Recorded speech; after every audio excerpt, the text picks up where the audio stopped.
We're on the exam. I'm a little puzzled by the fringe field problem. That was the one homework problem that was graded. It was graded on your homework, and I went back to your homework scores and they were 90%. You all did extremely well on that problem. But on the exam, it was only 40%. And so perhaps this is telling you something.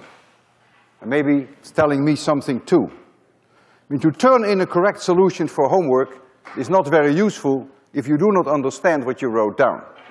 The understanding, of course, is what matters, not that you somehow, one way or another, get a correct solution. If I had to judge you only on the basis of exam 1 and 2, forgetting the quizzes, forgetting the homework, then those with 80 or lower would fail the course, as of now. But of course, those who have between 80 and 90 are by no means home free. They are still in the danger zone. And anyone who has 95 or even 100, I cannot guarantee you that you will pass the course. That depends, of course, on how you will do in the future. The third exam and on the final. Today I want to discuss with you RC circuits. We already discussed RL circuits. Now we get RC circuits.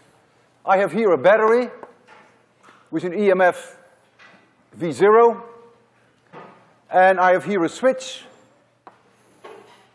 connecting to a capacitor, and here a resistor, and I close the loop. When I have the switch in this position, the capacitor is going to charge up. I get a current I going in this direction.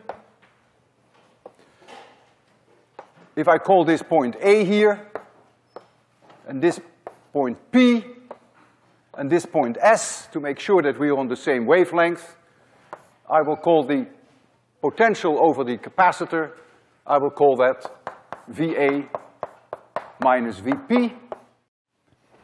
The potential over the resistor is of course always I times R, is then V of P minus V of S. The question now is, what is the potential over the capacitor doing as a function of time, and what is the current doing as a function of time as I charge up this capacitor? And your intuition will help you a great deal without any fancy differential equations. It is clear that at t equals 0, the capacitor is not charged. There is no charge on the capacitor. And it will take time to charge the capacitor. So at t equals 0, you expect that the potential over the capacitor is 0. If you make t a little larger than 0, you're going to charge up this capacitor, and so the potential over the capacitor will go up, and therefore the current will go down. And if you wait long enough, we call that infinitely long, then the capacitor will be fully charged. It will have the potential V0 of the battery, and then the current has become 0. No current is flowing anymore if the capacitor is fully charged. And so this capacitor is going to charge up, this becomes positive, and this becomes negative. And so you can construct a plot whereby you plot as a function of time, here the potential over the capacitor. We haven't used any differential equations yet. You know that if you wait long enough, you'll reach that value V0, and it's going to build up like this, asymptotically reach that value. And if C is very large, then the curve will be more like this. And if C is very small, then it will go much faster, of course, small c. The current, as a function of time, in the beginning the current will be high, but ultimately the current will die down when the capacitor is fully charged. So you expect something like this. So this you can do without any differential equations. Let's now do it the correct way. The closed loop integral of E dot dl happens to be 0, which will make Mr. Kirchhoff very happy. The closed loop integral of E dot dl in this circuit is 0. Mr. Faraday is happy and Mr. Kirchhoff is happy. There is no magnetic flux change here, we don't have self-inductances. The electric field inside the capacitor is in this direction, from plus to minus. The electric field in the resistor is in this direction, the current is flowing in this direction. And this battery, which has this as the positive side and this as the negative side, inside the battery, the electric field is in this direction. So if I start at point A, and I go around the circuit, then E and dl are in the same direction if I go from A to P. And so I get plus V of C, that's the E dot dl from A to P. Then I go through the resistor, and again E and dl are in the same direction, so I get plus I times R. Then I come through the battery, now the electric field is opposing the direction in which I go, so I get minus V0, and that is 0. So that's my differential equation, and I can write it differently because I know that I, the current, is dq dt, Q being the charge on the capacitor, and it's only if that number changes, if the capacitor is either charging up or discharging, is there a current flowing. And in addition, I know that V of C is Q divided by C. That's the definition of capacitance. And so I can write down for this V of C, I can write down Q divided by C. For I can write down dq dt. So I get R times dq dt minus V0 equals 0.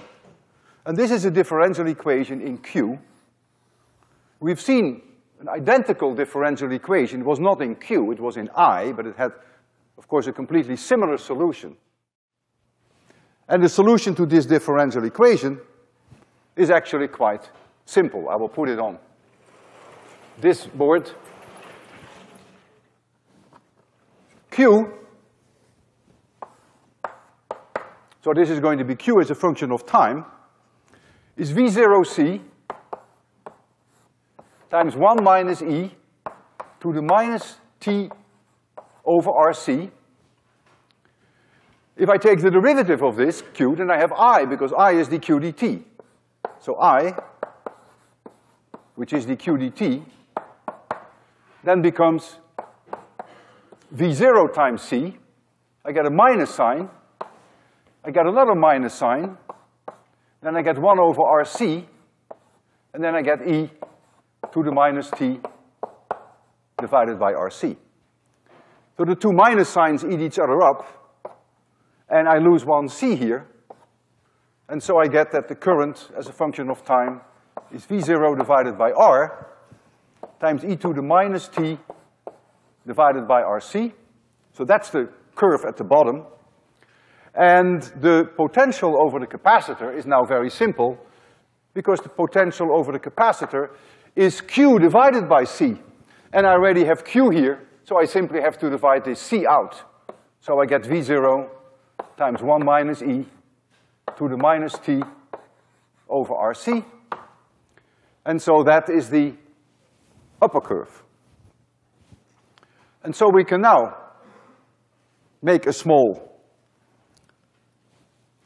table, and we can look at various values for T. Maybe I should do that here on the blackboard, because I don't want to erase anything yet. So we have T here, we have I, and we have V of C.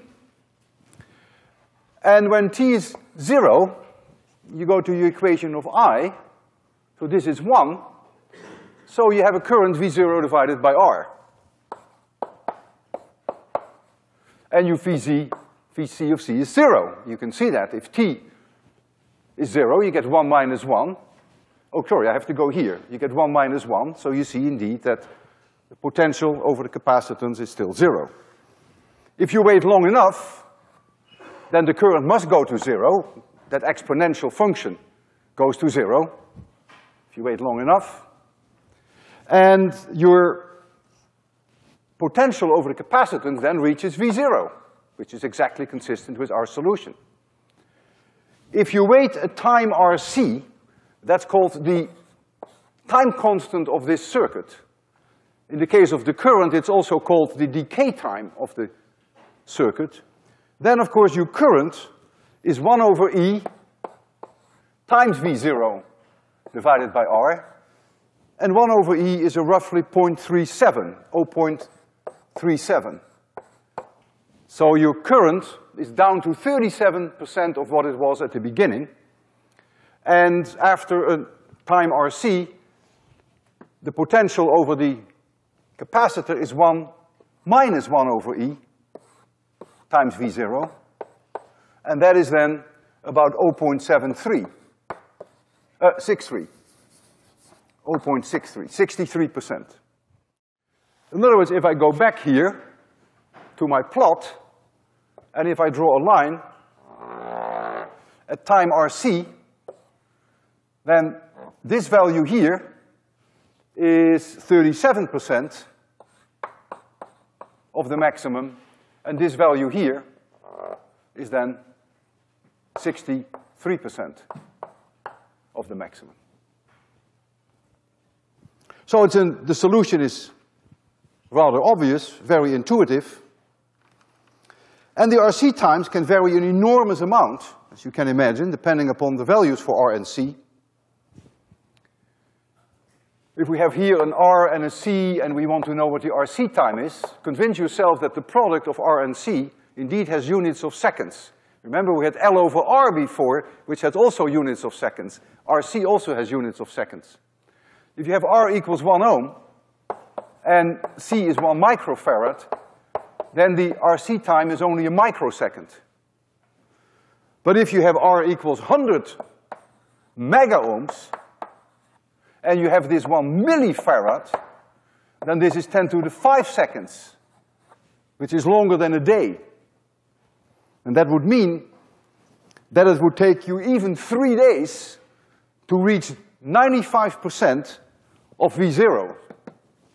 After 3 days, you would still have only 95% of the potential difference of the capacitor of the maximum value that you can get. Now what I want to do is